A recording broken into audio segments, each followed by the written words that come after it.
ಗುಜರಾತ್ ಪ್ರವಾಸದಲ್ಲಿರುವ ಪ್ರಧಾನಿ ನರೇಂದ್ರ ಮೋದಿ ಇವತ್ತು ಗಾಂಧಿನಗರದಲ್ಲಿ 5,536 ಕೋಟಿ ರೂಪಾಯಿಗಳ ವಿವಿಧ ಅಭಿವೃದ್ಧಿ ಯೋಜನೆಗಳಿಗೆ ಚಾಲನೆ ನೀಡಿದರು. ರಾಜ್ಯಪಾಲ ಆಚಾರ್ಯ ದೇವವ್ರತ, ಕೇಂದ್ರ ಸಚಿವರಾದ ಮನೋಹರ್ ಲಾಲ್, ಸಿಆರ್ ಪಾಟೀಲ್, ಗುಜರಾತ್ ಮುಖ್ಯಮಂತ್ರಿ ಭೂಪೇಂದ್ರ ಪಟೇಲ್ ಮತ್ತಿತರರು ಉಪಸ್ಥಿತರಿದ್ದರು. ऑनरेबल मिनिस्टर्स ऑफ स्टेट, माननीय प्रधानमंत्री श्री नरेंद्र भारत की शहरी विकास गाथा में एक और स्वर्णिम अध्याय जोड़े. 2005 થી 2025 આ બે દાયકામાં ગુજરાતે શહેરી વિકાસને આપ્યા ઐતિહાસિક સ્પીડ. સ્કેલ કરીએ શહેરી વિકાસ વર્ષ 2025નું. ಕಾರ್ಯಕ್ರಮ ಉದ್ದೇಶಿಸಿ ಪ್ರಧಾನಿ ಆಪರೇಷನ್ ಸಿಂಧೂರದ ಬಳಿಕ ಇಡೀ ದೇಶದಲ್ಲಿ ರಾಷ್ಟ್ರಭಕ್ತಿಯ ಭಾವನೆ ಜಾಗೃತಗೊಂಡಿದೆ. ದೇಶದ ಮೂಲೆ ಮೂಲೆಯಲ್ಲೂ ಭಯೋತ್ಪಾದನೆಯ ವಿರುದ್ಧದ ವಾತಾವರಣ ನಿರ್ಮಾಣವಾಗಿದೆ ಎಂದು ಹೇಳಿದರು. ದೇಶ ಸ್ವಾತಂತ್ರ್ಯಗೊಂಡ ಕೆಲವೇ ಸಮಯದಲ್ಲಿ ಕಾಶ್ಮೀರದ ನೆಲದಲ್ಲಿ ಮೊದಲ ಭಯೋತ್ಪಾದಕ ದಾಳಿ ನಡೆದಿತ್ತು. ಕಳೆದ 75 ವರ್ಷಗಳಿಂದಲೂ ಭಾರತ ಭಯೋತ್ಪಾದನೆಯನ್ನು ಎದುರಿಸುತ್ತಿದೆ. ಭಾರತದೊಂದಿಗೆ ನೇರವಾಗಿ ಯುದ್ಧ ನಡೆಸಿ ಗೆಲ್ಲಲು ಸಾಧ್ಯವಿಲ್ಲ ಎಂದು ಅರಿತ ಪಾಕಿಸ್ತಾನ ನಿರಂತರವಾಗಿ ಹಿಂಬಾಗಿಲಿನಿಂದ ಯುದ್ಧ ನಡೆಸುತ್ತಲೇ ಬಂದಿದೆ.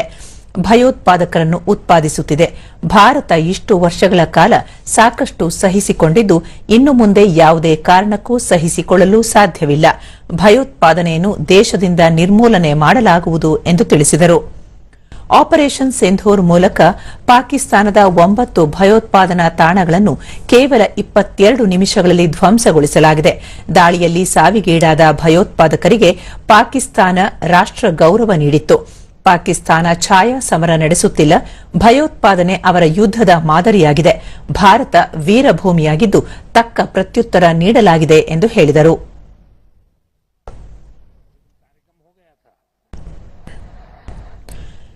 ಸಾವಿರದ 1960ರಲ್ಲಿ ಏರ್ಪಟ್ಟ ಸಿಂಧೂ ಜಲ ಒಪ್ಪಂದ ಭಾರತದ ಹಿತಕ್ಕೆ ವಿರುದ್ಧವಾಗಿದೆ. ಈ ಒಪ್ಪಂದದ ಕುರಿತು ಯುವ ಪೀಳಿಗೆ ಅರಿತುಕೊಳ್ಳಬೇಕು. ಸಿಂಧೂ ಜಲ ಒಪ್ಪಂದದ ಅಡಿ ಜಮ್ಮು ಮತ್ತು ಕಾಶ್ಮೀರದ ನದಿಗಳಿಗೆ ನಿರ್ಮಿಸಲಾಗಿರುವ ಅಣೆಕಟ್ಟುಗಳನ್ನು ಸ್ವಚ್ಛಗೊಳಿಸದಿರಲು ತೀರ್ಮಾನಿಸಲಾಗಿತ್ತು. ಕಳೆದ 60 ವರ್ಷಗಳಿಂದಲೂ ಹೂಳು ತೆಗೆಯುವ ಕಾರ್ಯ ಕೈಗೊಂಡಿರಲಿಲ್ಲ. ಹೀಗಾಗಿ ಜಲಾಶಯಗಳ ಸಾಮರ್ಥ್ಯ ಶೇಕಡ 2 ಅಥವಾ 3ಕ್ಕೆ ಇಳಿದಿತ್ತು.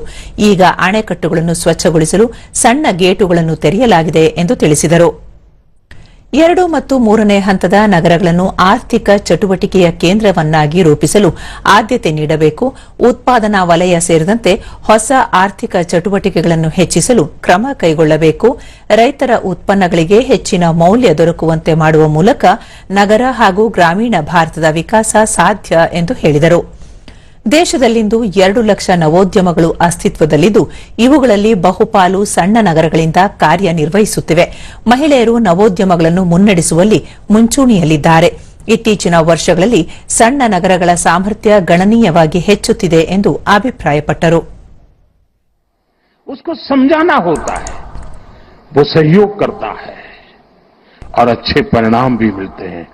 देखिए शहरी विकास की एक एक चीज इतनी बारीकी से बनाई गई और उसी का परिणाम था. और मैं आपको बताता हूं, ये जो अब मुझ पर दबाव बढ़ने वाला है वो ऑलरेडी शुरू हो गया कि मोदी ठीक है 4 नंबर तो पहुंच गए, बताओ 3 कब पहुंचोगे.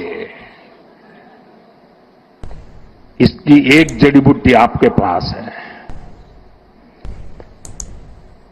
अब जो हमारे ग्रोथ सेंटर है वो अर्बन एरियाज है. हमें अर्बन बॉडीज को इकोनॉमी के ग्रोथ सेंटर बनाने का प्लान करना होगा. अपने आप जनसंख्या के कारण वृद्धि होती चले ऐसे शहर नहीं हो सकते हैं. शहर आर्थिक गतिविधि के तेज तर्रार केंद्र होने चाहिए. और अब तो हमने टियर 2, टियर 3 सिटी पे भी बल देना चाहिए. ಸಚಿವ ಮನೋಹರ್ ಲಾಲ್, ನಗರಗಳ ಜನಸಂಖ್ಯೆ ಗಣನೀಯವಾಗಿ ಹೆಚ್ಚುತ್ತಿದ್ದು ನಗರವಾಸಿಗಳ ಜೀವನವನ್ನು ಸ್ವಾಭಿಮಾನ ಹಾಗೂ ಗೌರವಪೂರ್ಣವಾಗಿ ರೂಪಿಸಲು ಕೇಂದ್ರ ಸರ್ಕಾರ ಅನೇಕ ಯೋಜನೆಗಳನ್ನು ಜಾರಿಗೊಳಿಸಿದೆ. ಸ್ಮಾರ್ಟ್ ಸಿಟಿ, ವಸತಿ ಯೋಜನೆ, ಸ್ವಚ್ಛ ಭಾರತ, ಪಿಎಂ ಸ್ವನಿಧಿ ಸೇರಿದಂತೆ ಅನೇಕ ಯೋಜನೆಗಳು ನಗರ ಜೀವನವನ್ನು ಉತ್ತಮಪಡಿಸುವ ಉದ್ದೇಶ ಹೊಂದಿವೆ ಎಂದು ತಿಳಿಸಿದರು. बनाए जा रहे हैं यूएलबी जिनमें मुख्यालय वाले नगर भी शामिल हैं, क्लास ए यूएलबी का दर्जा दिया गया है ताकि नागरिकों को बेहतर सेवाएं, आधुनिक संरचना और बेहतर स्वास्थ्य मिल सके। ಇದಕ್ಕೂ ಮುನ್ನ ಪ್ರಧಾನಿಯವರು ಗಾಂಧಿನಗರದಲ್ಲಿ ಬೃಹತ್ ರೋಡ್ ಶೋ ನಡೆಸಿದರು.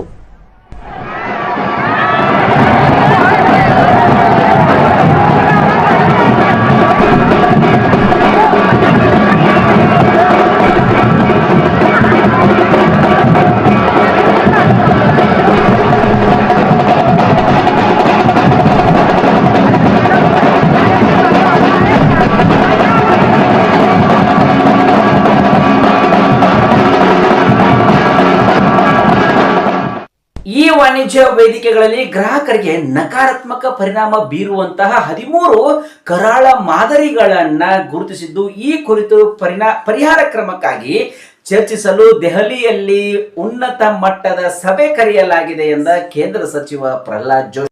ಈ ವಾಣಿಜ್ಯ ವೇದಿಕೆಗಳಲ್ಲಿನ ವ್ಯಾಪಾರ ವಹಿವಾಟುಗಳ ಬಗ್ಗೆ ವಿವಿಧ ರೀತಿಯ ದೂರುಗಳು ಬರುತ್ತಿವೆ. ಕೆಲವೊಂದು ಕರಾಳ ಮಾದರಿಗಳ ಬಗ್ಗೆ ಗ್ರಾಹಕರಲ್ಲಿ ತೀವ್ರ ಅಸಮಾಧಾನ ಮೂಡಿದೆ. ಹಾಗಾಗಿ ಗ್ರಾಹಕರ ಮೇಲೆ ವ್ಯತಿರಿಕ್ತ ಪರಿಣಾಮ ಬೀರುವ ಅಂಶಗಳ ಕುರಿತು ಚರ್ಚಿಸಿ ಪರಿಹಾರ ಕ್ರಮ ಕೈಗೊಳ್ಳಲಾಗುವುದು ಎಂದು ತಿಳಿಸಿದ್ದಾರೆ. ಆಹಾರ, ಪ್ರಯಾಣ, ಸೌಂದರ್ಯವರ್ಧಕಗಳು, ಔಷಧಾಲಯ, ಚಿಲ್ಲರೆ ವ್ಯಾಪಾರ, ಬಟ್ಟೆ ಮತ್ತು ಎಲೆಕ್ಟ್ರಾನಿಕ್ಸ್ ವಲಯಗಳಲ್ಲಿನ ಪ್ರಮುಖ ಈ ವಾಣಿಜ್ಯ ವೇದಿಕೆಗಳ ಮುಖ್ಯಸ್ಥರು ಸಭೆಯಲ್ಲಿ ಭಾಗವಹಿಸಲಿದ್ದಾರೆ.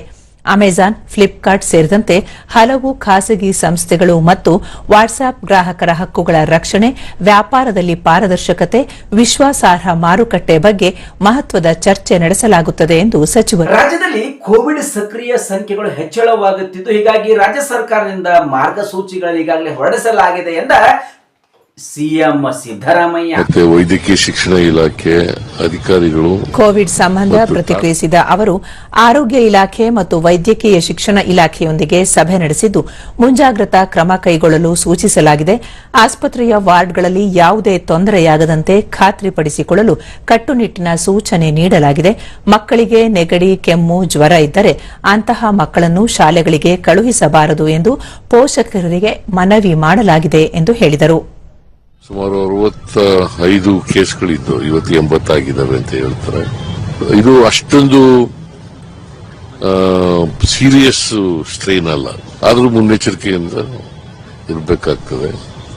ಮತ್ತೆ ಮಕ್ಕಳಿಗೆ ಇನ್ನೊಂದು ಹೇಳಿದ್ದೀವಿ, ಯಾರಿಗೆ ನೆಗಡಿ ಬರ್ತದೆ, ಕೆಮ್ಮು ಬರ್ತದೆ, ಜ್ವರ ಬರ್ತದೆ, ಅವ್ರು ಯಾರು ಶಾಲೆಗೆ ಕಳಿಸಬೇಡಿ ಅಂತ ಹೇಳಿ. ರಾಜ್ಯದಲ್ಲಿ ಕಾರ್ಯನಿರ್ವಹಿಸುತ್ತಿರುವ ಯಾವುದೇ ಸಾರ್ವಜನಿಕ ಉದ್ಯಮವನ್ನ ಸ್ಥಳಾಂತರ ಮಾಡಲು ಅವಕಾಶ ಮಾಡಿಕೊಡುವುದಿಲ್ಲವೆಂದ ಉಪಮುಖ್ಯಮಂತ್ರಿ ಡಿಕೆ ಶಿವಕುಮಾರ್. ಎಚ್ಎಎಲ್ 2 ವಿಮಾನ ನಿಲ್ದಾಣಗಳನ್ನು ಹೊಂದಿದೆ. ಹೆಲಿಕಾಪ್ಟರ್ ಘಟಕವು ಕಾರ್ಯನಿರ್ವಹಿಸುತ್ತಿದೆ. ವಿಸ್ತರಣೆಗೆ ಅಗತ್ಯವಿದ್ದರೆ ಜಮೀನು ಸೇರಿದಂತೆ ಇನ್ನಿತರೆ ಮೂಲಸೌಕರ್ಯವನ್ನು ನೀಡಲು ಸರ್ಕಾರ ಸಿದ್ದವಿದೆ. ಹೀಗಾಗಿ ಎಚ್ಎಎಲ್ ಸೇರಿದಂತೆ ಯಾವುದೇ ಸಾರ್ವಜನಿಕ ಉದ್ಯಮವನ್ನು ಸ್ಥಳಾಂತರಕ್ಕೆ ಅನುವು ಮಾಡಿಕೊಡುವುದಿಲ್ಲ ಎಂದು ತಿಳಿಸಿದರು. ಆಂಧ್ರಪ್ರದೇಶದ ಮುಖ್ಯಮಂತ್ರಿ ಚಂದ್ರಬಾಬು ನಾಯ್ಡು ಅವರು ಎಚ್ಎಎಲ್ ಸ್ಥಳಾಂತರಕ್ಕೆ ಮನವಿ ಮಾಡಿದ್ದಾರೆ ಎನ್ನುವ ಸುದ್ದಿಗಾರರ ಪ್ರಶ್ನೆಗೆ ಅವರು, ಈ ಬಗ್ಗೆ ರಾಜ್ಯದ ಕೇಂದ್ರ ಸಚಿವರು ಮತ್ತು ಸಂಸದರು ಪ್ರತಿಕ್ರಿಯೆ ನೀಡಲಿದ್ದಾರೆ. ಸರ್ಕಾರದ ವತಿಯಿಂದ ಎಚ್ಎಎಲ್ಗೆ ಅಗತ್ಯ ಮೂಲಸೌಲಭ್ಯ ಒದಗಿಸಲಾಗುವುದು ಎಂದು ಹೇಳಿದರು. I don't want to comment on whatever they demand, but Karnataka will not allow any of the which has been functioning well. If they want, let they have the new. But I want my parliament members and my central ministers who are there to react on this. But as a government, we will not allow anything to be shifted. ವಿರೋಧ ಚಟುವಟಿಕೆ ಹಿನ್ನೆಲೆ ಉತ್ತರ ಕನ್ನಡ ಜಿಲ್ಲೆಯ ವಿಧಾನಸಭಾ ಕ್ಷೇತ್ರದ ಶಾಸಕ ಅರಬೇಲು ಶಿವರಾಮ ಹೆಬ್ಬಾರ್ ಹಾಗೂ ಬೆಂಗಳೂರು ಯಶವಂತಪುರ ವಿಧಾನಸಭಾ ಕ್ಷೇತ್ರದ ಎಸ್ಟಿ ಸೋಮಶೇಖರ್ ಇವರಿಬ್ಬರ ಶಾಸಕರನ್ನ 6 ವರ್ಷದಿಂದ ಬಿಜೆಪಿ ಉಚ್ಚಾಟನೆ ಮಾಡಿದೆ. ಈ ಕುರಿತು ಹೇಳಿಕೆ ಬಿಡುಗಡೆ ಮಾಡಿರುವ ಪಕ್ಷದ ಕೇಂದ್ರ ಶಿಸ್ತು ಸಮಿತಿಯ ಸದಸ್ಯ ಕಾರ್ಯದರ್ಶಿ ಓಂ ಪಾಠಕ್, ಪಕ್ಷ ವಿರೋಧಿ ಚಟುವಟಿಕೆ ಹಿನ್ನೆಲೆಯಲ್ಲಿ ಕಳೆದ ಮಾರ್ಚ್ 25ರಂದು ಇಬ್ಬರು ಶಾಸಕರಿಗೆ ಶೋಕಾಸ್ ನೋಟಿಸ್ ಜಾರಿ ಮಾಡಲಾಗಿತ್ತು. ಆದರೂ ಅವರು ಪಕ್ಷದ ನೀತಿ ನಿಯಮಗಳನ್ನು ಉಲ್ಲಂಘಿಸಿದ ಹಿನ್ನೆಲೆಯಲ್ಲಿ ಈ ಕ್ರಮ ಕೈಗೊಳ್ಳಲಾಗಿದೆ ಎಂದು ತಿಳಿಸಿದ್ದಾರೆ. ಪಕ್ಷದ ಪ್ರಾಥಮಿಕ ಸದಸ್ಯತ್ವ ಮತ್ತು ಪಕ್ಷದಲ್ಲಿನ ಅವರ ಸ್ಥಾನಮಾನಗಳನ್ನು ತಕ್ಷಣದಿಂದ ಜಾರಿಗೆ ಬರುವಂತೆ ತೆಗೆದುಹಾಕಲಾಗಿದೆ ಎಂದು ಹೇಳಿದ್ದಾರೆ. ಭಾರತ ಪಾಕಿಸ್ತಾನ ಪ್ರದೇಶಗಳಲ್ಲಿ ಪರಿಸ್ಥಿತಿ ಸಹಜ ಸ್ಥಿತಿಗೆ ಮರಳಿದೆ ಎಂದ ಗಡಿ ಭದ್ರತಾ ಪಡೆಯ ಬಿಎಸ್ಎಫ್ ನಿರ್ದೇಶಕ ಶಶಾಂಕ್ ಆನಂದ್ ತಿಳಿಸಿದ್ದಾರೆ. ಧೈರ್ಯ ತುಂಬುತ್ತಿದ್ದಾರೆ. ವೈದ್ಯಕೀಯ ಚಿಕಿತ್ಸಾ ಶಿಬಿರಗಳನ್ನು ನಡೆಸಲಾಗುತ್ತಿದೆ. ಪಾಕಿಸ್ತಾನದಿಂದ ಯಾವುದೇ ರೀತಿಯ ದಾಳಿ ನಡೆದರೆ ಪ್ರತ್ಯುತ್ತರ ನೀಡಲು ಬಿಎಸ್ಎಫ್ ಸನ್ನದ್ದವಾಗಿದೆ ಎಂದು ತಿಳಿಸಿದರು.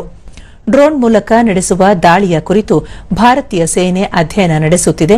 ವಿರೋಧಿಗಳಿಗೆ ಉತ್ತರ ನೀಡುವ ಹೊಸ ವಿಧಾನಗಳನ್ನು ಅನ್ವೇಷಿಸಲಾಗುತ್ತಿದೆ. ಈ ಸಂಬಂಧ ಸೇನೆಯೊಂದಿಗೆ ಸೇರಿ ತಂತ್ರಜ್ಞಾನದ ಅಭಿವೃದ್ಧಿ ಕುರಿತು ಸಂಶೋಧನೆ ನಡೆಸಲಾಗುತ್ತಿದೆ ಎಂದು ಹೇಳಿದರು.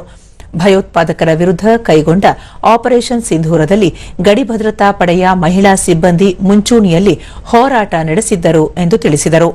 ಪಾಕಿಸ್ತಾನದಿಂದ ನಡೆದ ಡ್ರೋನ್ ದಾಳಿಯಲ್ಲಿ ಬಿಎಸ್ಎಫ್ನ sub inspector Mohammad Imtiaz, constable Deepak Kumar, ಭಾರತೀಯ ಸೇನೆಯ ನಾಯಕ್ ಸುನೀಲ್ ಕುಮಾರ್ ಹುತಾತ್ಮರಾದರು. ಪಾಕ್ನಿಂದ ಗಡಿಯಾಚೆಗಿನ ಶೆಲ್ ದಾಳಿಯ ನಂತರ ಗಡಿ ಪ್ರದೇಶದಿಂದ 3 ಕಿಲೋಮೀಟರ್ ದೂರದಲ್ಲಿದ್ದ ಲಷ್ಕರ್ ಇ ತೊಯ್ಬಾದ ನೆಲೆಯನ್ನು ಯೋಜಿತ ದಾಳಿಯ ಮೂಲಕ ಬಿಎಸ್ಎಫ್ ಧ್ವಂಸಗೊಳಿಸಿದೆ ಎಂದು ತಿಳಿಸಿದರು. बहुत सारी रिसर्च एंड डेवलपमेंट R&D चल रही है, ना सिर्फ बीएसएफ की बल्कि दूसरे सिक्योरिटी फोर्सेस के साथ मिलके और जो हमारी रिसर्च एंड डेवलपमेंट ऑर्गेनाइजेशंस हैं, प्राइवेट सेक्टर, पब्लिक सेक्टर, सभी के साथ मिलके इस विषय पे कार्य चल रहा है. और आने वाले समय में हम भी किस प्रकार इस आधुनिक दुश्मन को और ज्यादा नुकसान पहुंचा सकते हैं, इस विषय पे भी कार्य जोर से